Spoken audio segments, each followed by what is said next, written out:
Julian Cross cancelled his wife's flight at 5:17 p.m.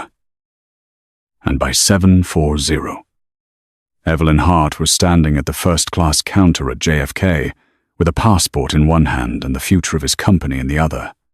The woman behind the counter gave her a careful, apologetic smile and said, "Mrs. Cross, I'm sorry, but your reservation was voided by the primary account holder."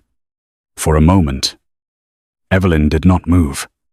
Around her, people rolled suitcases, kissed goodbye, argued over boarding groups, and hurried toward lives that had not just been quietly destroyed. Inside the leather folder, pressed against her ribs, was the emergency restructuring agreement that could keep Cross Meridian from being liquidated by morning. Then she saw them. Julian walked through the private entrance with Celeste Moreau on his arm, and Celeste was holding Evelyn's boarding pass like it was a trophy. Celeste looked as if she had dressed for a victory parade instead of a business trip. Her cream cashmere coat was cinched at the waist, her hair falling in glossy waves over one shoulder. Her lips curved in that small, poisonous smile Evelyn had learned to recognize at charity dinners and company galas. Worse, the coat was Evelyn's. She had packed it that morning because Paris in March could turn cold after midnight, and she had expected to step out of a black car in front of Valmont House before dawn, composed, prepared, and ready to save the man who had stopped coming home before dinner. Julian did not even look embarrassed when Evelyn's eyes dropped to the sleeve, to the pearl button she had sewn back on herself 2 winters ago. He only adjusted his cufflinks and said, "Don't make a scene. Evelyn, not here." The words struck harder than anger would have. A scene. That was what he called 6 months of secret calls with creditors. 3 sleepless nights, revising cash flow projections, and the last-minute Paris meeting she had secured after Adrien Valmont had sworn he would never touch a cross-meridian file again. Evelyn took a slow breath and asked, "You cancelled my flight?" Julian's jaw tightened. Not with guilt. But impatience. As if her question had inconvenienced him. "I changed the travel arrangement. Celeste needs to be in Paris with me. She understands optics. She understands how to present confidence to investors. You, standing beside me, looking wounded, helps no one." Celeste lowered her eyes in a performance of modesty, so delicate it almost would have been beautiful if it had not been cruel. "I told Julian you might be upset," she murmured. "But this is business." Business. Evelyn almost laughed, but the sound died before it reached her throat. Julian still believed the Paris meeting was his. Still believed the emergency invitation from Valmont had appeared because of his reputation. His charm. His old family name, engraved on the company lobby wall. He did not know Adrien had refused to speak to him directly. He did not know every draft in Evelyn's folder had her initials on the margins. He did not know the only reason the Valmont board had agreed to reopen negotiations was because Evelyn had called in a debt she had buried before her marriage. She looked at him, searching for the man who once held her hand in a rented Brooklyn office and whispered that one day everyone would know what they had built together. That man was gone. In his place stood a CEO who had mistaken borrowed light for his own son. Celeste stepped closer, and the scent of Evelyn's own perfume floated from her coat. "Julian, we should go," she said softly, though her eyes stayed on Evelyn. "Boarding starts soon, and I don't want our seats changed again because of confusion." The insult was wrapped so neatly that a stranger might have missed it. Evelyn did not. Neither did Julian. But he chose not to hear it. He reached into his breast pocket and pulled out a folded document, and then held it toward Evelyn, like a receipt. "Go home. Margaret is waiting for you at the penthouse. We'll talk after Paris. And please, don't call the office tonight. The last thing I need is for you to unsettle the board, because you're jealous." Evelyn stared at the paper. It was not a travel notice.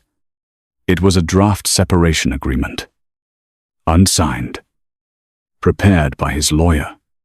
For the first time that evening, her hand trembled, not because she was afraid of divorce. Some part of her had seen that word approaching for months, walking toward her through empty dinners and lipstick on collars, and Celeste's sudden promotions. What shook her was the timing. Julian had not cancelled her flight in a moment of impulse. He had planned this. He had meant to leave her in New York while he took his mistress to Paris and returned with a signed rescue deal, a glowing press release, and enough moral distance to discard his wife like an old contract. He thought she would cry. He thought she would beg. He thought the woman who had held his company together with silence would fall apart the moment he publicly chose someone else. Then, Evelyn's phone vibrated against the folder, sharp and urgent, and the name on the screen made the airport lights seem colder. Adrian Valmont's message was short enough to be merciless. "Evaine, the board convenes at 9 Paris time. If you are not physically present, I cannot hold them. Cross Meridian will enter liquidation." She read it once, then again, feeling each word settle like stones in her chest. Liquidation did not mean a bad quarter. It meant frozen accounts by morning, breached covenants, trucks seized at ports, warehouses locked, pensions threatened. Thousands of employees waking to headlines about a collapse they had never caused. It meant Julian's empire, the one he loved more faithfully than he had ever loved her, would be stripped and sold for parts. Evelyn lifted her gaze from the phone. Julian was checking Celeste's passport. Celeste was smiling at the diamonds on her wrist. They had no idea they were not walking toward Paris. They were walking toward the edge of a cliff. "Julian," Evelyn said quietly, and something in her voice made him glance up. "Do you know why I had to be on that flight?" He exhaled with open irritation. "I know exactly why. Because you can't stand the idea of me being seen with Celeste." Celeste touched his arm, pretending to restrain him while feeding the fire. "Maybe we shouldn't do this in public." Julian's eyes hardened. "No. She needs to hear it. Paris is not for wives who don't know when to step back." A nearby businessman looked over, then quickly looked away. Evelyn felt the humiliation move across her skin, hot and bright. But underneath it, something old and tired finally broke cleanly in half. She had spent years softening the truth so Julian would not feel small beside her. Tonight, he had made himself small without her help. The final boarding call for Flight 286 to Paris echoed through the lounge. Celeste lifted Evelyn's former boarding pass between two manicured fingers and said, almost sweetly, "I'll send you pictures." Julian took the handle of Celeste's suitcase and began walking away, confident enough not to look back. Evelyn watched them disappear past the security doors, watched the coat she had packed vanish into the corridor, watched the man she had once loved carry another woman toward the flight that was supposed to save him. When the plane finally pushed back from the gate, its lights blinking against the dark runway, Evelyn stood behind the glass with her leather folder still unopened in her arms. Then she dialed Adrian Valmont. He answered before the first ring finished. Evelyn looked at the aircraft lifting into the night and said, "Calm as winter." Then we moved to the second clause. By the time Julian's flight crossed the Atlantic, Celeste had already turned his betrayal into a performance. Her first photo appeared at 1012 p.m. New York time. 2 crystal champagne flutes beneath soft cabin lights. Her hand resting close enough to Julian's watch for everyone to understand the message without seeing his face. The caption read, "Some journeys are reserved for the woman who truly belongs beside him." Evelyn saw it while sitting alone in the back of a black car. The leather folder on her lap. The city sliding past her window in cold streaks of silver and red. She should have turned off her phone. She should have protected herself from the comments, from the little heart emojis left by people who had smiled at her across dinner tables for years. Instead, she looked once, long enough to feel the old pain burn itself out, then locked the screen and told the driver to take her home. The penthouse lights were on when Evelyn arrived, which meant Margaret Cross had let herself in again. Julian's mother stood in the marble foyer as if she owned the silence, dressed in a navy suit and pearls, one hand resting on her cane, though she had never needed it, except when she wanted to appear fragile and authoritative at the same time. "You embarrassed him at the airport," Margaret said, before Evelyn had even removed her coat. Evelyn looked at the woman who had spent 6 years calling her dear in public and unfortunate in private. "He cancelled my ticket," Evelyn replied. Margaret's mouth tightened, because he finally understood what this family needs. Julian is fighting to protect an empire. He cannot drag a sulking wife to Paris, while investors judge every gesture. Celeste may be young, but at least she knows how to stand beside power without making it look like a funeral. Evelyn placed the leather folder on the entry table, careful, almost tender, as if the papers inside were alive and wounded. "Did Julian tell you why Paris mattered?" she asked. Margaret gave a humorless laugh. "Do not insult me. Of course I know. A meeting with Valmont. A delicate negotiation. Which is exactly why you should not have gone.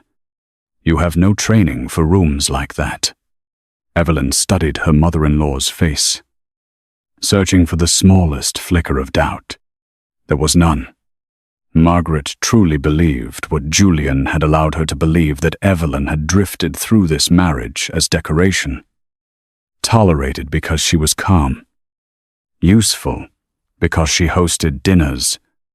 To forgettable because she had never demanded credit. "Margaret," Evelyn said softly. "Did you know Julian pledged the Long Island warehouse twice? Did you know the port contracts were used as collateral against short-term debt? Did you know the payroll reserve is already gone for the first time?" Margaret's fingers tightened around her cane. The old woman recovered quickly, because pride had been the Cross family's strongest muscle for generations. "You should be ashamed of yourself," she snapped. "Digging through private company matters to frighten me, because your husband chose someone else for one trip." Evelyn almost told her everything then.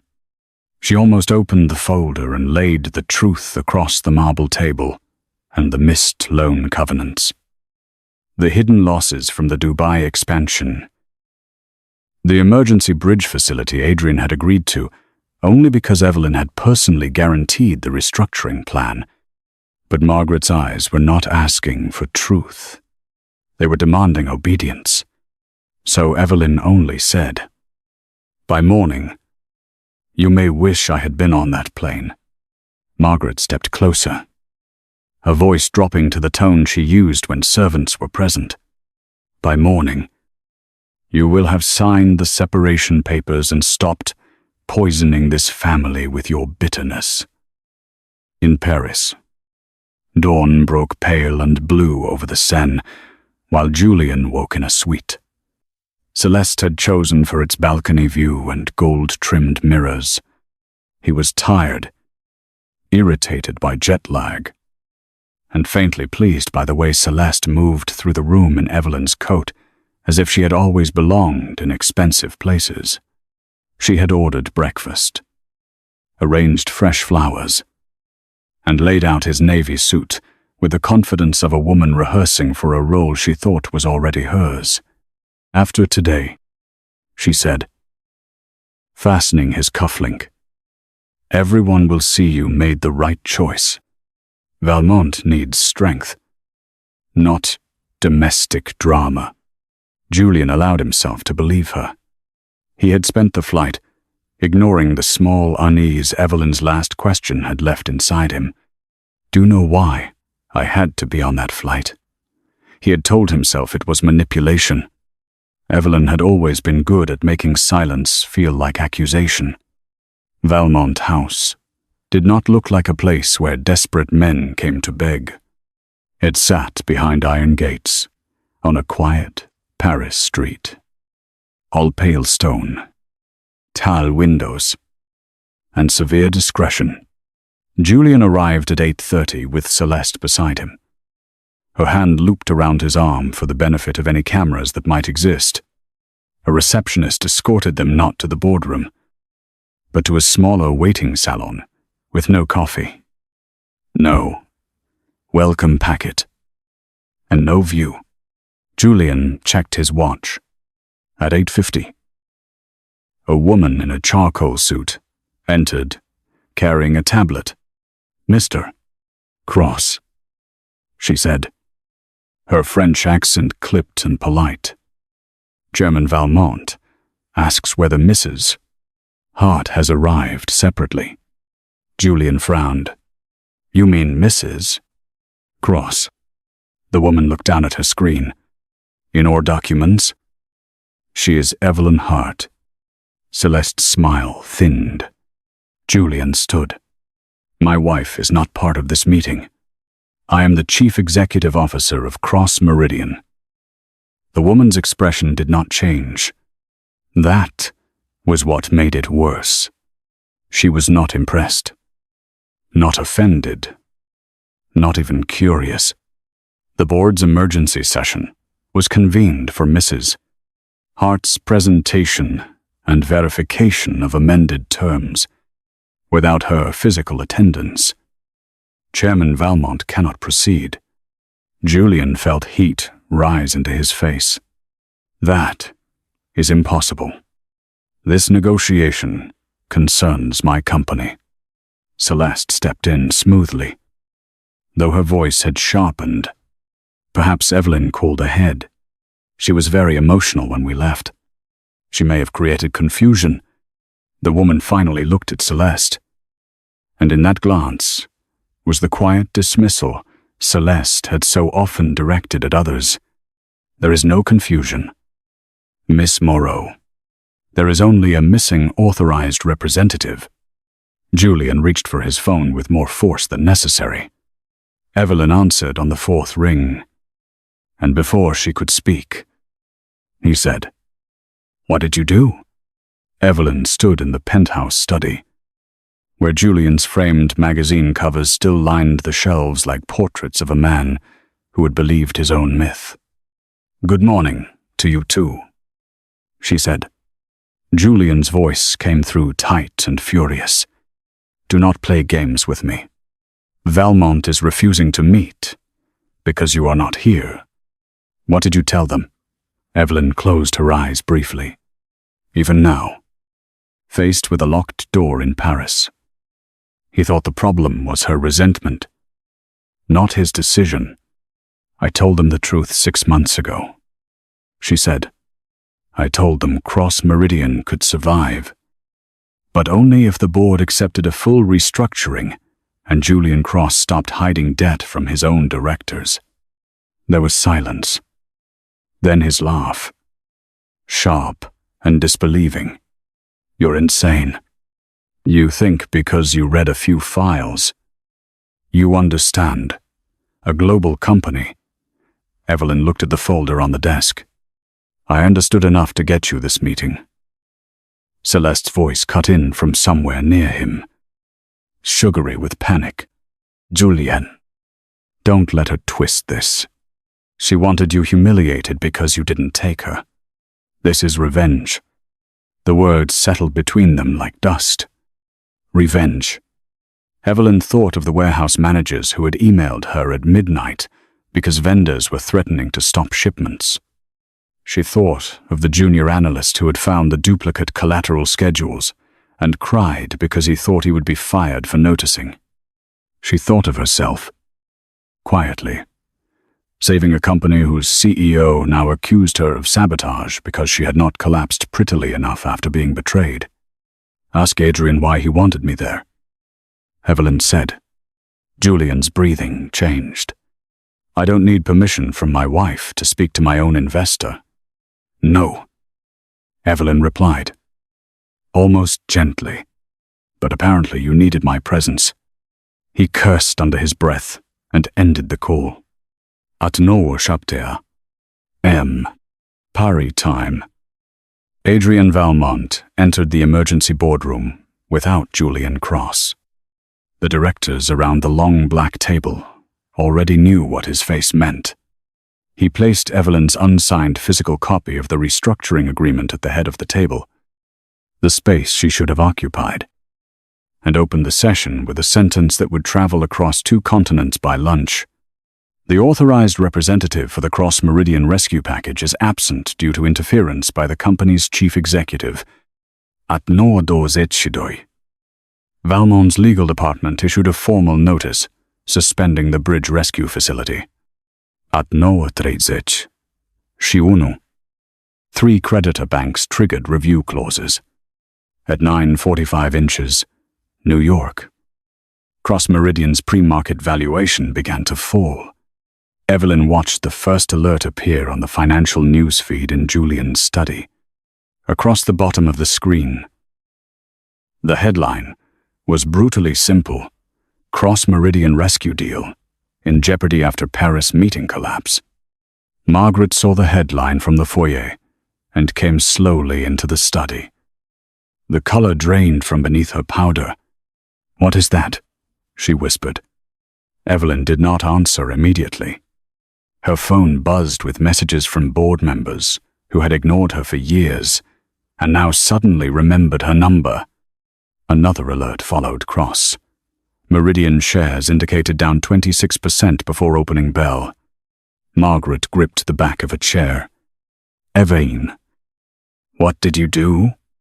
The question was almost identical to Julian's, and somehow that made Evelyn sadder than all the insults before it. She turned from the screen and looked at the older woman. Not with triumph. Not yet. But with the exhausted calm of someone who had warned them in every language, except the one they respected. I tried to save him, Evelyn said. Last night. He gave my seat to Celeste. Then the market opened, and Cross Meridian began to bleed. By noon, Cross Meridian was no longer falling. It was being hunted. Financial channels replayed the same footage of Julian entering Valmont House with Celeste on his arm, then leaving 40 minutes later without a statement. His face locked in the expression of a man trying not to look ruined in public. In New York, employees gathered around screens in break rooms and warehouse offices, whispering over coffee that had gone cold. Truck dispatchers refreshed banking portals and found credit holds where operating lines had been the day before. At the Port Newark facility, a supervisor Evelyn had once helped through a payroll crisis, called her directly, voice shaking, as he asked whether people should start cleaning out their lockers. Evelyn stood in Julian's study beneath his framed magazine covers and told him no. Not yet. She did not promise what she could not control, but she promised she would fight for them. And that mattered more than anything Julian had ever said from a stage. Julian returned to the Paris hotel in a rage, so bright it frightened even Celeste. He threw his phone onto the sofa, paced past the balcony doors, and accused everyone, except himself, in a single breath. Valmont was arrogant. The board was weak. Evelyn was vindictive. The banks were opportunists. The press was hungry. Celeste sat at the vanity, her lipstick untouched, the glamour of the morning melting into calculation. Then, control the story, she said. Julian stopped pacing.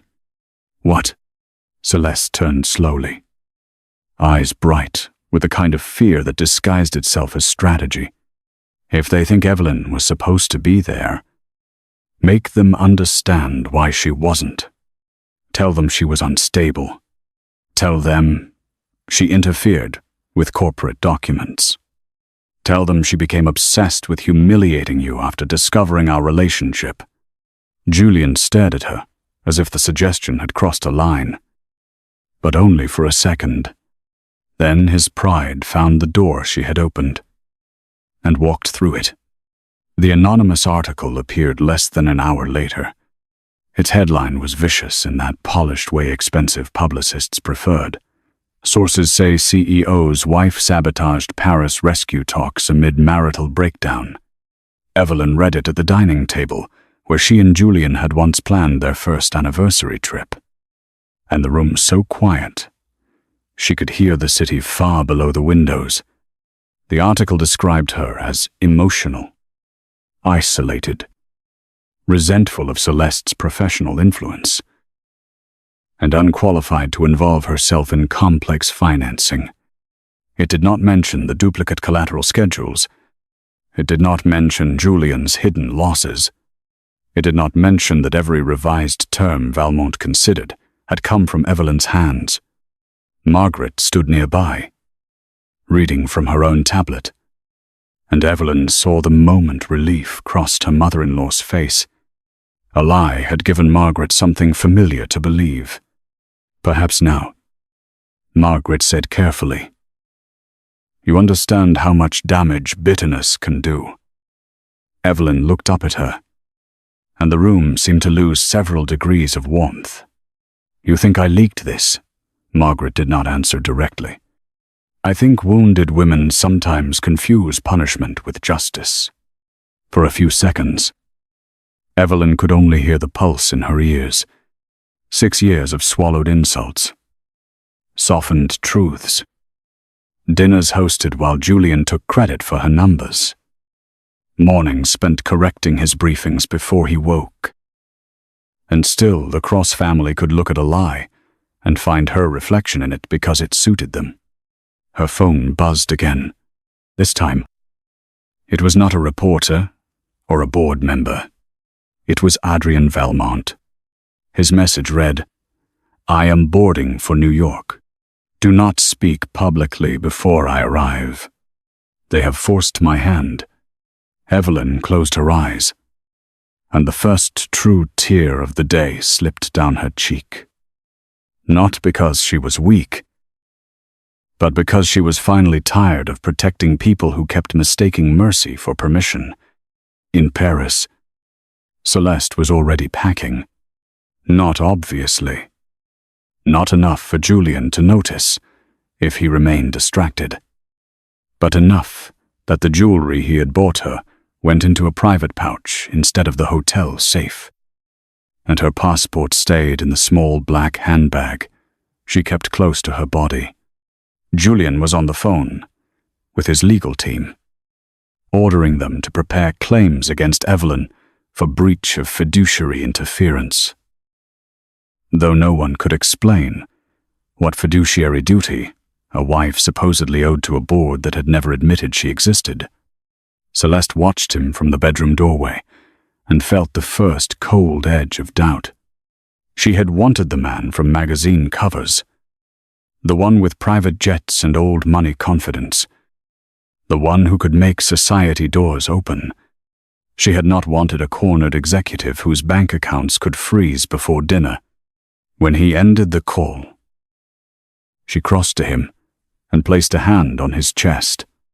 "You can still win," she whispered.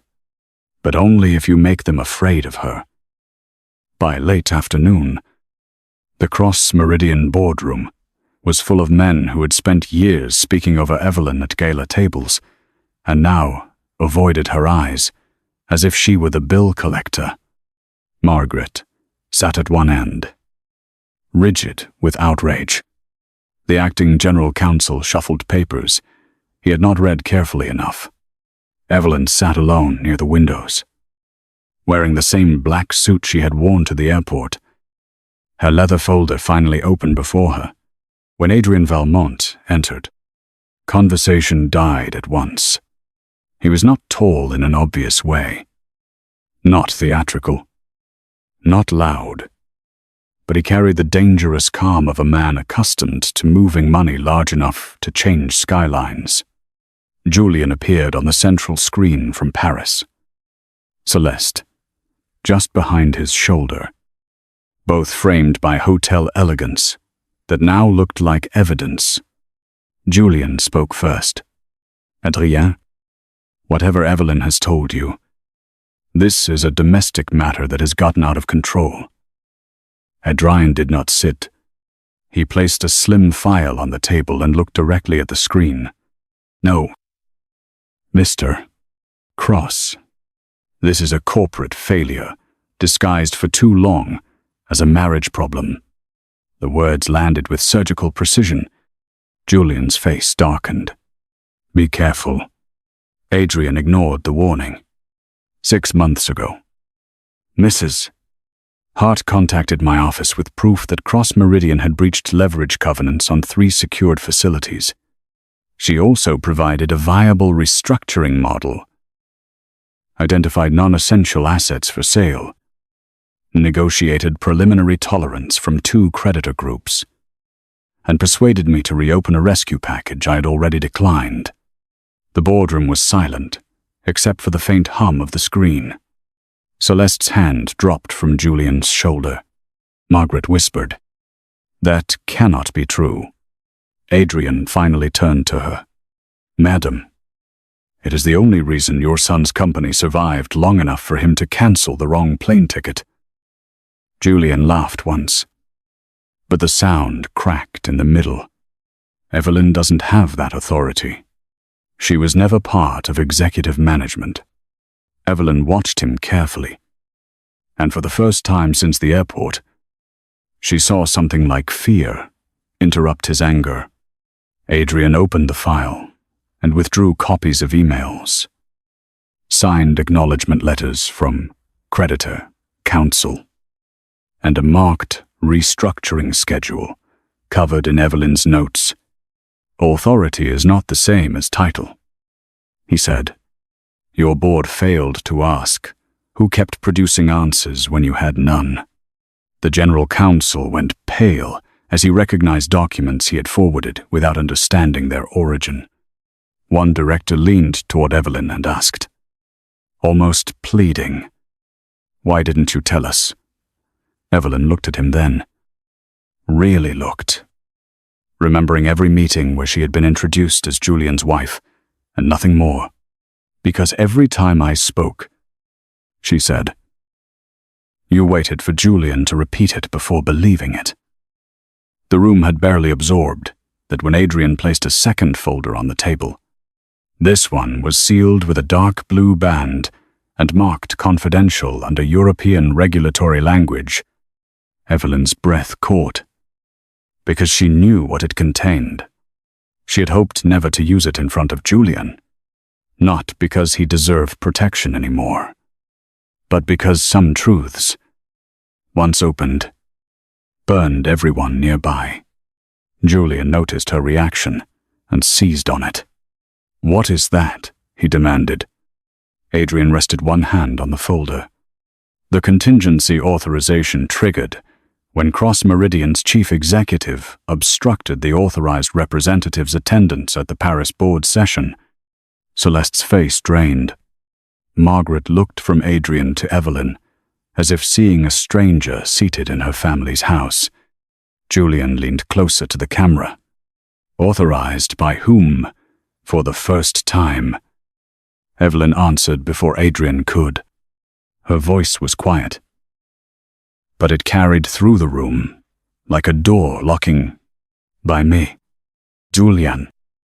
He stared at her, and in that stunned silence, Evelyn felt the last fragile thread between them snap. Adrian removed the blue band and drew out the first page, but he did not yet turn it toward the board. He allowed the pause to widen, to become unbearable. Evelyn could feel every eye on her now, not dismissing, not pitying, not mocking, but finally afraid of what they did not know. Julian's voice came through rough and low. "What did you do?" It was the same question again. The only question the Cross family knew how to ask when consequences arrived. Evelyn looked at the screen, at the man who had chosen another woman for her seat, another woman for her coat, another woman for the life he thought Evelyn was lucky to stand near. "I gave you every chance to let me save the company," she said. "When you cancelled my flight, you cancelled the rescue. So I protected everyone you were willing to sacrifice." Adrian turned the page around, revealing the name printed at the top, Hartwell Strategic Holdings. The name Hartwell Strategic Holdings sat at the top of the page like a sentence no one in the Cross Meridian boardroom knew how to read. For several seconds, even Julian was silent. He had heard the name before. Of course, everyone in distressed finance had. Hartwell was the ghost buyer that appeared when legacy companies were too proud to admit they were drowning. The private restructuring firm that never chased press, never lost a negotiation, and never revealed its founder. Julian had once mocked them at dinner, calling them vultures with tasteful stationery. Evelyn had been seated beside him that night, cutting into a piece of salmon she never finished, listening as he laughed, with men who had unknowingly survived because she had refused to let their companies die. Now, Adrian Valmont slid the document toward the directors and said, "Hartwell is not an outside opportunist. It is Mrs. Hart's company." Margaret made a small sound, almost a gasp, but sharpened by disbelief. "That is impossible," she said. "Evelyn has never run anything." The words were so perfectly Margaret that Evelyn nearly smiled, even faced with proof. The older woman reached first for contempt, because contempt had always been easier than apology.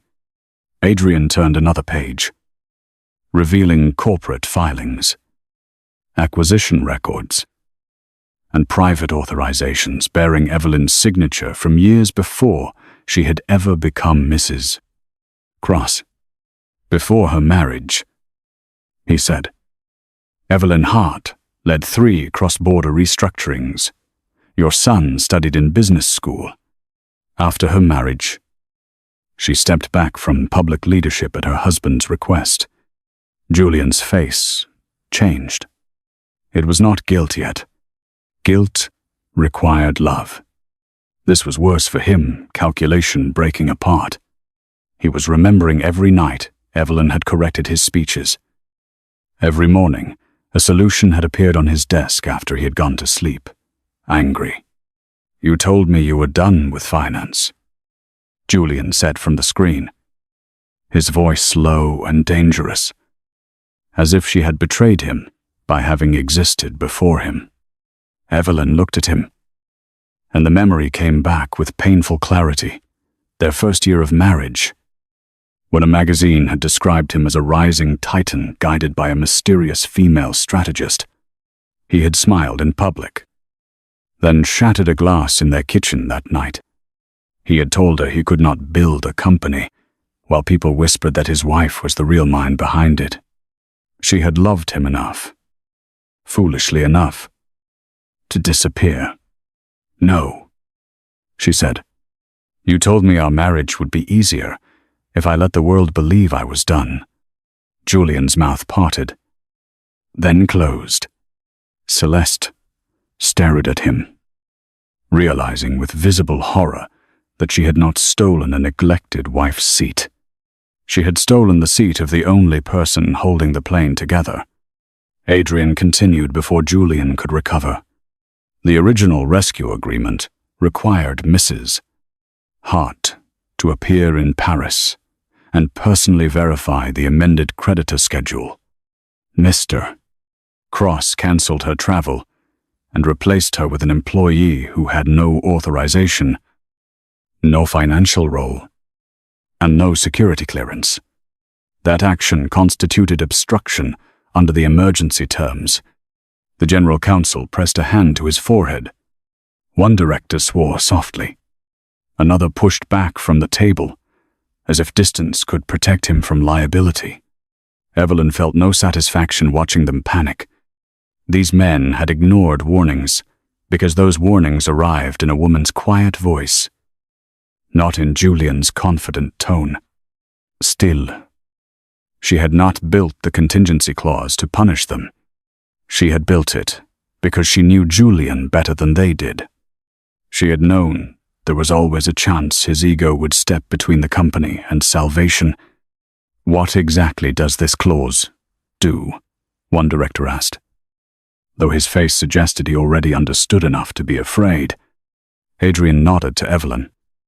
It was her answer to give. She rose, smoothing one hand over the front of her black blazer. The room followed the movement, as if she had become gravity. It suspends the rescue facility, she said, but prevents immediate liquidation of operating assets essential to employee continuity. It allows a qualified restructuring buyer to assume priority negotiations with creditor banks, provided that buyer can inject emergency payroll capital within 48 hours. Margaret whispered. Buyer Evelyn looked at her then. Hartwell Strategic Holdings was approved as the qualified buyer 2 weeks ago. In case Julian refused transparency or interfered with the Paris session, Julian hit the table wherever he was in Paris. The sound cracked through the speakers. You set a trap for me. Evelyn's composure trembled for the first time. Not from fear, but from the insult of his certainty. No. Julian. I built a bridge, in case you burned the road. The words silenced him more effectively than any accusation could have. She thought of the night she had drafted the clause alone at 3 a.m. Julian asleep in another city. Celeste's perfume still clinging to the scarf he had left on a chair. She had cried over that clause because writing it meant admitting the man she loved might choose pride over thousands of livelihoods. She had still hoped she would never need it. She had still packed for Paris, believing he might let her save him without ever knowing how close he had come to ruin. Then he had taken her ticket, her coat, her dignity, and given them to the woman standing behind him with diamonds on her wrist. By evening, Julian was on a private flight back to New York. But this time, there was no champagne, no triumphant photo, no caption about belonging. Celeste sat across from him. Seal. Her face turned toward the dark window. She had tried twice to call a friend in Monaco, and once to check whether the diamond bracelet could be returned without questions. Julian noticed, and for the first time since their affair began, he saw her clearly, not as escape, not as admiration, not as proof that he was still desirable and powerful, but as a woman who had loved the altitude more than the man sitting beside her. You said she was unstable. He muttered. Celeste's eyes flashed. You said she was useless. The accusation hung between them. Ugly because it was true for both. Neither had invented the cruelty alone. They had simply found pleasure in repeating it to each other. When Julian reached Cross Meridian headquarters, Reporters were already gathered behind barricades, shouting questions about Valmont, Hartwell, and whether he would resign. He pushed through with Celeste half a step behind him. Though she let go of his arm, the moment cameras swung toward her. Upstairs, the boardroom doors were closed. He entered without knocking, expecting outrage, argument, perhaps a chance to dominate the room by force of habit. Instead, he found Evelyn at the head of the table, not in his chair. Exactly. That would have been too theatrical. She stood beside it, one hand resting on the documents, while every director faced her with the strained obedience of people learning too late, who had always held the answers. Margaret sat near the wall, pale and smaller than Evelyn had ever seen her. Adrian stood by the windows, watching Julian arrive, as if watching a predictable storm reach land. "You had no right," Julian said. It was the only opening his pride could find. Evelyn turned slowly. "To save the company, or to stop pretending you were the one doing it." His face flushed, and for a second, she saw the younger man he had been. Brilliant enough to dream, insecure enough to resent anyone who helped him reach those dreams. "This is my family's company," he said. Evelyn nodded once. "It was. Then you pledged its assets twice, hid losses from your board, weaponized your affair against the one person negotiating your rescue, and obstructed the authorized representative from attending the emergency session." The general counsel cleared his throat, voice shaking as he read the resolution. Julian Cross was suspended as chief executive pending investigation. His voting authority was frozen.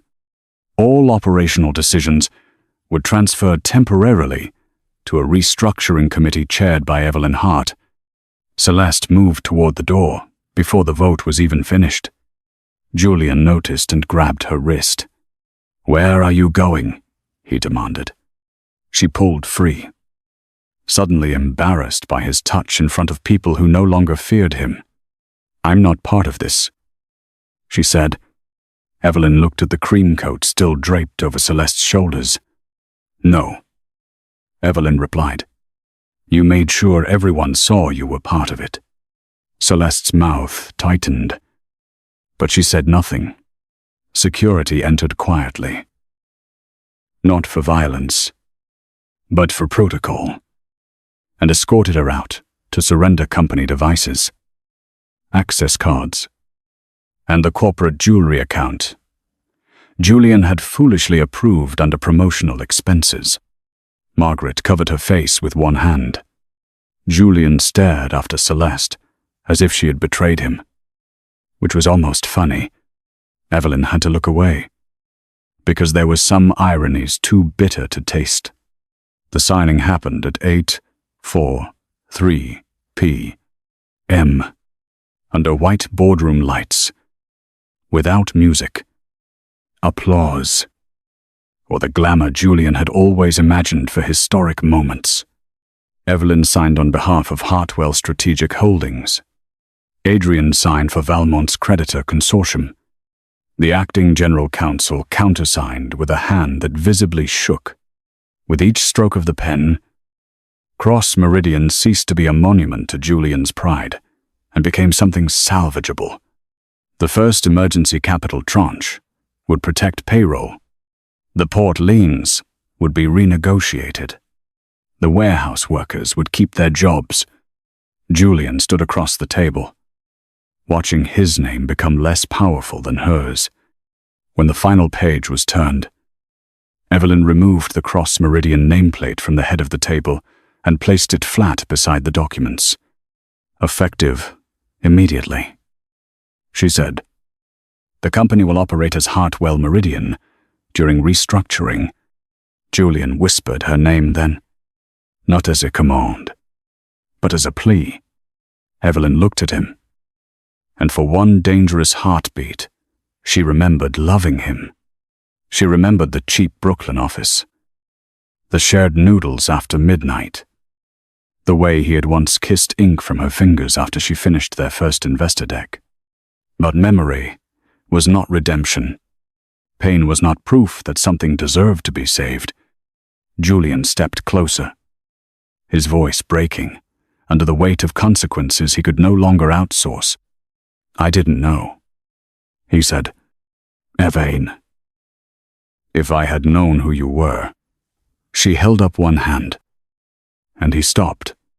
"That is exactly why this marriage is over," she said. "You needed me to be powerful before you could respect me. I needed you to respect me before you ever knew." Behind her, the city burned gold through the windows, indifferent and beautiful. Julian lowered his eyes first. The empire he thought he owned was gone, and the woman he thought would wait had already left. The next morning, Julian Cross woke to a world that no longer opened for him. His company email was locked. His corporate cards were frozen, and the driver who had waited outside his building for 8 years now answered to Hartwell Meridian's restructuring office. The financial channels that once praised his bold instincts now replayed the airport's timeline like a morality play cancelled ticket. Failed Paris meeting. Suspended CEO. Emergency acquisition. Evelyn did not watch the coverage. She was already in the 20th floor operations room. Sleeves rolled to her elbows. Moving from one department head to another with the calm precision of someone repairing a ship while it was still at sea. She approved payroll before breakfast, called Port Newark before 9, and personally spoke to the warehouse supervisor who had asked whether his people should clear their lockers. "Tell them to come in tomorrow," she said. "No one loses a job because Julian Cross lost his judgment." By noon, Celeste Moreau had disappeared from New York society as quickly as she had entered it. Her resignation arrived through a lawyer, followed by a carefully worded statement claiming she had been misled about Cross Meridian's finances and had no knowledge of executive misconduct. Unfortunately for Celeste, she had left a trail made of luxury receipts, internal message, and photographs she herself had posted for applause. The company demanded the return of promotional jewelry, designer clothing purchased through a corporate image account, and the Paris expenses she had approved under client relations. When reporters found her outside a boutique hotel, no longer wearing Evelyn's coat, she shielded her face and said, "This is a private matter." Evelyn heard about it from her assistant and felt no thrill. Celeste had not been the disease. She had only been the symptom Julian chose to flaunt. Margaret Cross held out longer than anyone expected. Pride kept her upright through the first board inquiry, the second press call, and the legal notice informing her that the Cross Family Foundation would be reviewed for improper influence over company decisions. But pride could not protect her from the minutes of meetings where she had pressured directors to exclude Evelyn from strategic briefings, nor from emails in which she described Evelyn as socially replaceable and Celeste as better suited for Julian's future. 3 days after the takeover, Margaret came to Evelyn's office without an appointment. For the first time in 6 years, she did not enter like a queen, inspecting a servant. She stood near the door, smaller beneath the weight of consequence, and said, "I did not know what you were." Evelyn looked up from a creditor schedule. "No," she said, quietly. "You knew I was a person. That should have been enough." The words struck Margaret harder than any public punishment could have. Her lips trembled, and for one moment, Evelyn saw not the cold matriarch who had humiliated her at dinners, But an old woman who had built her identity around a family name, now being removed from the lobby wall downstairs. I wanted my son protected, Margaret whispered. Evelyn closed the file in front of her. So did I. That was the difference between us. I tried to protect him from himself. You protected him from accountability. Margaret had no answer. Perhaps there was none. She left without asking for forgiveness. And Evelyn was grateful for that small mercy. Forgiveness. She was learning. Was not a performance owed to people when they finally felt ashamed. Sometimes healing meant letting them carry the full weight of what they had done, without offering your arms to make it lighter. Julian came to Hartwell Meridian at dusk, though security almost refused him entry. He looked older than he had 4 days earlier, as if Paris had taken years from him instead of one flight. His suit was still expensive. His watch still gleamed, but the certainty had gone out of him. Evelyn agreed to see him in the conference room. Not her office. She would not let him stand among the plants she had chosen. The files she had rebuilt. The new nameplate that finally held her own name without apology. Julian entered slowly, carrying a folder he did not open. The lawyers say I may face civil charges, he said. Evelyn waited. The board is cooperating with regulators. The banks want personal guarantees. Reviewed. Celeste won't take my calls. His voice broke slightly on that last sentence. And Evelyn felt the final proof that he still did not understand the shape of what he had lost. He looked at her then, eyes red with sleeplessness. I'm sorry, he said. For the airport. For Paris. For Celeste. For all of it. Evelyn studied him, searching not for the man she loved, but for the truth inside his regret. Are you sorry you hurt me? She asked. Or, sorry, that hurting me cost you everything. Julian flinched. That isn't fair.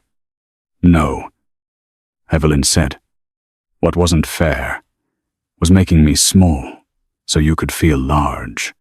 What wasn't fair was letting your mother insult me while you enjoyed the benefits of my work. What wasn't fair was canceling my flight and handing my seat to your mistress. Then blaming me when the plane you stole was the one carrying your rescue. Julian covered his face with one hand. For the first time, he did not argue. The silence between them felt different now. It no longer belonged to things unsaid. It belonged to things finally understood. A week later, the old Cross Meridian sign came down. Employees gathered in the lobby, not cheering exactly, but watching with a cautious hope of people who had survived a storm and were not yet ready to trust the sky. Evelyn stood near the back, unnoticed at first, while workers from maintenance unscrewed the polished brass letters Julian had once touched every morning like a blessing. Hartwell Meridian went up in their place before sunset. There were no speeches about revenge, no dramatic declaration that the old king had fallen. Evelyn simply met with the staff afterward and told them the truth: the company would shrink. Some executive luxuries would disappear. Salaries at the top would be cut before salaries at the bottom. And every decision from that day forward would be made with books open and names attached. The applause came slowly. Then all at once, and it nearly broke her, on Friday evening, Evelyn returned to JFK alone. The same terminal lights glowed above her. The same polished floors reflected hurried footsteps and rolling suitcases. But this time, no one stood at the counter, telling her she had been erased from her own journey. Her ticket to Paris was in her hand, purchased under her name, for a meeting she controlled. Adrian Valmont was waiting there to finalize Hartwell Meridian's European expansion. But that was not why her heart felt strangely light. She was going because she wanted to. Because Paris no longer belonged to Betrayal, to Celeste's stolen coat, to Julian's arrogance, or to the flight that had almost destroyed everything. It belonged to the woman who had survived being left behind and discovered that being abandoned at the gate was not the end of her story. It was the beginning of her exit. Julian found her just before boarding. Evelyn heard his voice behind her, softer than she had ever known it. Evelyn. She turned. He stood a few feet away. Stopped by the invisible boundary she had finally learned to keep back. I heard you were flying to Paris, he said. I thought maybe we could talk before you go. His eyes moved to the boarding pass in her hand, and the pain on his face was real. That almost made it harder. I cancelled the wrong flight, he whispered. Evelyn looked toward the gate, where passengers were beginning to line up beneath the bright white sign. No, Julian, she said gently. You cancelled the right one, just not for the reason you thought. He frowned, confused, wounded. She gave him the truth without cruelty. That night showed me exactly what I kept refusing to see. The boarding announcement echoed above them. Julian stepped closer. Desperation pushing through his restraint. I loved you, he said. I know I failed, but I loved you. Evelyn's eyes stung. Because once, that sentence would have been enough to make her stay and repair whatever he had broken. Now it only sounded incomplete. You loved the version of me who made your life easier, she said. You loved my silence, my loyalty, my ability to save you without asking you to admit you needed saving. But love that only survives when one person disappears is not love. It is ownership with softer words. Julian's face crumpled. He reached for her, then stopped before touching her.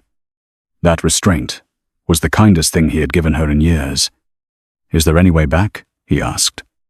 Evelyn shook her head. Not for us. She walked through the gate without looking back until she reached the glass corridor leading to the aircraft.